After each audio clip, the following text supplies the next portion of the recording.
ಅನುರೋಧ ಸಮಿತಿ ಚಿಕ್ಕಮಗಳೂರು ಮತ್ತು ತೇರಾಪಂಥ್ ಸಮಾಜದ ವತಿಯಿಂದ ತೇರಾಪಂಥ್ ಭವನದಲ್ಲಿ ಅನುರೋಧ ಉದ್ಬೋಧನಾ ದಿವಸ್ 5ನೇ ದಿನದ ಸಪ್ತಾಹದ ಪ್ರಯುಕ್ತ ವಿದ್ಯಾರ್ಥಿಗಳಿಗೆ ಮಾದಕ ವಸ್ತುಗಳ ಸೇವನೆಯಿಂದ ಆರೋಗ್ಯದ ಮೇಲೆ ಉಂಟಾಗುವ ದುಷ್ಪರಿಣಾಮಗಳ ಕುರಿತು ಅರಿವು ಮೂಡಿಸುವ ಕಾರ್ಯಕ್ರಮವನ್ನು ಆಯೋಜಿಸಲಾಗಿತ್ತು.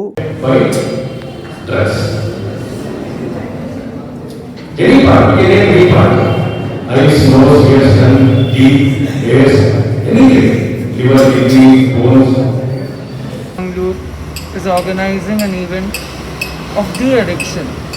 A biggest problem for a nation, for a society, for a community is when the young people from whom a nation has so many hopes pinned upon are kind of wasting their lives on these kind of addictions, on these kind of distractions.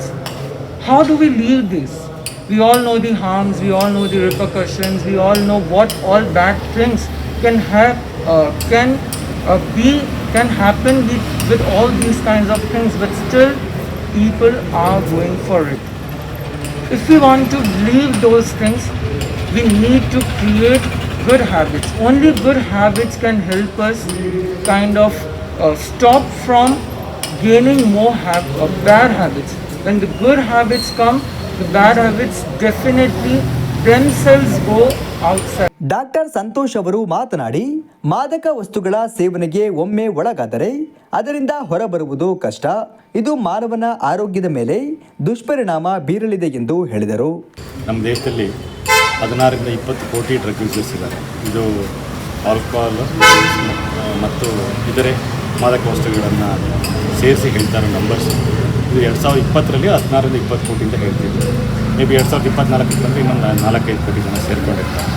So ನಮ್ಮ ದೇಶದಲ್ಲಿ almost 20%ಗಿಂತ ಜಾಸ್ತಿ ಜನ ಈ ಮಾದಕ ವಸ್ತುಗಳ ದಾಸರಾಗಿದ್ದಾರೆ ಅಂತ ಹೇಳೋದಕ್ಕೆ ವಿಷಾದ ವ್ಯಕ್ತಪಡಿಸ್ತೀವಿ. ಇದರಿಂದ ಹೇಗೆ ಹೊರಗೆ ಬರಬೇಕು, ಇದರಿಂದ ಆಗುವ ದುಷ್ಪರಿಣಾಮಗಳು ಏನು ಅನ್ನೋದ್ರ ಬಗ್ಗೆ ನಾವಿವತ್ತು ಒಂದು ಸಣ್ಣ ಸಭೆಯನ್ನು ಏರ್ಪಡಿಸಿದ್ವಿ. ಇದರಲ್ಲಿ ಮುಖ್ಯವಾಗಿ ಈ ಯುವಕರು ಮತ್ತು ಯುವ ಪೀಳಿಗೆ ಹೇಗೆ ಇದಕ್ಕೆ ದಾಸರಾಗಬಾರ್ದು, ಹೇಗೆ ಇದನ್ನು ಅವಾಯ್ಡ್ ಮಾಡಬೇಕು. ಆಗಲೇ ಹೇಳಿದಾಗೆ ಇದಕ್ಕೆ 4 ಸ್ಟೇಜಸ್ ಇರುತ್ತೆ. ನಾವು ಡ್ರಗ್ ಅಡಿಕ್ಷನ್ ಇರುತ್ತೆ: experience, experiment, abuse and addiction. 4 stages ಇರುತ್ತೆ. ಸೊ ನಾವು ಎಕ್ಸ್ಪೆರಿಮೆಂಟ್ ಅನ್ನೋ ಸ್ಟೇಜಲ್ಲೇ ನಾವು ಈ ಡ್ರಗ್ ಅಡಿಕ್ಷನ್ನ ನಿಲ್ಲಿಸಬೇಕಾಗುತ್ತೆ. ಹೀಗೆ ನಿಲ್ಲಿಸಿದ್ರೆ ನಶಾಮುಕ್ತಿಯ ಬಗ್ಗೆ ಕಾಲೇಜ್ ಹುಡುಗರು, ಸಾಯಿ ಏಂಜಲ್ ಕಾಲೇಜ್ ಮತ್ತು ಸೆಂಟ್ ಮೇರೀಸ್ PO ಕಾಲೇಜ್ ಹುಡುಗರಿಗೆ ಕರೆದು ಡಾಕ್ಟರ್ ಸಂತೋಷ್ ಅವರು ಇದು ನಶಾಮುಕ್ತಿ ಮೇಲೆ ತುಂಬ ವಿಸ್ತಾರವಾಗಿ ಮಾತನಾಡಿ ಮಕ್ಕಳಿಗೆ ತುಂಬ ಎಂಕರೇಜ್ಮೆಂಟನ್ನು ಕೊಟ್ಟಿದ್ದರು. ಮತ್ತು ಮುನಿಶ್ರೀ ಮೊಹಿಜಿತ್ ಕುಮಾರ್ಜಿ, ಜಯೇಶ್ ಕುಮಾರ್ಜಿ ಮತ್ತು ಭವ್ಯ ಕುಮಾರ್ಜಿ ಅವರು ತುಂಬ ಚೆನ್ನಾಗಿ ಮಕ್ಕಳನ್ನು ಉದ್ಬೋಧನೆ ಕೊಟ್ಟರು. ತುಂಬ ಹೃದಯದಿಂದ ಧನ್ಯವಾದಗಳನ್ನು ಅರ್ಪಿಸುತ್ತೇನೆ. ತಾವು ಇವತ್ತು ಇಷ್ಟು ವ್ಯಸ್ತವಾಗಿದ್ದರೂ ಬಂದು ಇಲ್ಲಿ ಮಕ್ಕಳನ್ನು ಅಷ್ಟು ಚೆನ್ನಾಗಿ ಉದ್ಬೋಧಿಸಿದ್ದಕ್ಕೆ ಅನುರೋಧ ಸಮಿತಿ ಅವರಿಗೆ ತುಂಬ ಕೃತಜ್ಞತೆಯನ್ನು ಜ್ಞಾಪಿಸುತ್ತದೆ. ಕಾರ್ಯಕ್ರಮದಲ್ಲಿ ಮೋಹಿಜಿತ್ ಮುನಿ, ಜಯೇಶ್ ಮುನಿ, ತೇರಾಪಂಥ್ ಸಮಾಜದ ಕಾರ್ಯಕರ್ತರು ಮತ್ತು ಅನುರೋಧ ಸಮಿತಿಯ ಸದಸ್ಯರು ಉಪಸ್ಥಿತರಿದ್ದರು.